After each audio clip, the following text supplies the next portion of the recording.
εργατικούς αγώνες που μας έφεραν μέχρι εδώ και για όσους έχουμε ακόμα μπροστά μας. Από το Σικάγο του 1886 μέχρι το σήμερα, η ιστορία του εργατικού κινήματος είναι ιστορία ανυπακοής, αντίστασης και διεκδίκησης.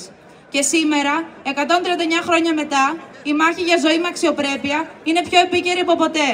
Η επίθεση απέναντι στον κόσμο της εργασίας είναι συνολική. Η κυβέρνηση της Νέας Δημοκρατίας δεν περιορίζεται απλώς στην εφαρμογή νεοφιλελεύθερων πολιτικών, εκφράζει με τον πιο σκληρό τρόπο τα συμφέροντα του κεφαλαίου. Νομοθετεί εξαήμερη εργασία, απλήρωτες υπερορίες και εργασία χωρίς συλλογικά δικαιώματα. Ποινικοποιεί την απεργία, βάζει εμπόδια στη συνδικαλιστική δράση και αποδυναμώνει τα σωματεία. Υπονομεύει το δημόσιο χαρακτήρα της κοινωνικής ασφάλισης και ξεμπουλάει τα δημόσια αγαθά και υποδομές. Όλα αυτά δεν είναι ακραία φαινόμενα, δεν είναι στρατηγική του κεφαλαίου. Είναι η ανάπτυξη που χτίζεται πάνω στις πλάτες μας, με τη ζωή μας να κοστολογείται όσο ένα delivery στη βάρδια. Η απάντηση στις πολιτικές αυτές που συνθλίβουν τις ζωές μας θα δοθεί στους χώρους δουλειάς, στα στοματεία, στο πεδίο του αγώνα. Η ενωτική αγωνιστική κίνηση στο Εργατικό Κέντρο Θεσσαλονίκης καλεί κάθε εργαζόμενο και κάθε εργαζόμενη να μην συμβιβαστεί με αυτή την πραγματικότητα. Δεν υπάρχει τίποτα ρεαλιστικό στο να δουλεύεις χωρίς ανάπαυση, με μισθούς πείνας, με το φόβο της απόλυσης να πλανάτε καθημερινά. Η απάντηση είναι οργάνωση, αντίσταση και συλλογική διεκδίκηση. Διεκδικούμε πενθήμερη και εξάωρη εργασία με αξιοπρεπή αμοιβή. Κατώτατο μισθό που να ανταποκρίνεται στις ανάγκες της εποχής, όχι τους μισθούς της εξαθλίωσης που τάζει η Νέα Δημοκρατία. Καθολική εφαρμογή συλλογικών συμβάσεων. Κατάργηση όλων των εργατικών νόμων της Νέας Δημοκρατίας. Ενίσχυση των ελεκτικών μηχανισμών. Καμία πλήρωτη ώρα εργασίας.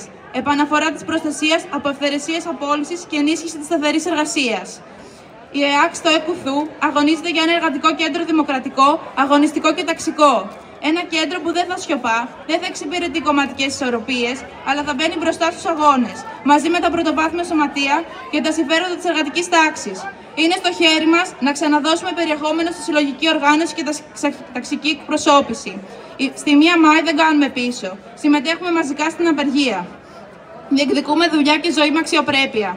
Τέλος, θα ήθελα να κλείσω με ένα σχόλιο για τη χθεσινή απόλυση του Κώστα Γενιδούνια. Οι πρακτικές της Hellenic Train είναι καθαρά μαφιόζικες και γίνονται με κυβερνητικές πλάτες. Η συνεχής επίθεση στη συνδικαλιστική μας δράση δεν μας τρομοκρατεί. Ο αγώνας μας ώστε το έγκλημα στα τέμπη να μην συγκαλυφθεί συνεχίζεται. Δεν μας φοβίζεται, μας οργίζεται. Μας εξοργίζει η γενοκτονία στη Γάζα. Μας εξοργίζει κάθε αδελφή μας που δολοφονείται έξω από το ΑΛΦΑΤΑΦ. Μας εξοργίζει το ότι οι συμφοιτητές και οι συμφοιτήτριές μας, οι συνάδελφοι και οι συναδέλφισές μας δεν γύρισαν ποτέ στην πόλη μας και δολοφονήθηκαν στο έγκλημα στα τέμπη. Εμείς είμαστε εδώ και αγωνιζόμαστε καθημερινά ώστε το έγκλημα αυτό να μην συγκαλυφθεί. Η πρότασή μας είναι η σημερινή πορεία, μετά τη συστηματική επίθεση στη συνδικαλιστική μας δράση και την απόλυση του Κώστα Γενιδούνια, η πορεία να τελειώσει στα τρένα. Ευχαριστούμε. Ακολουθεί ομιλία από τον συνάδελφο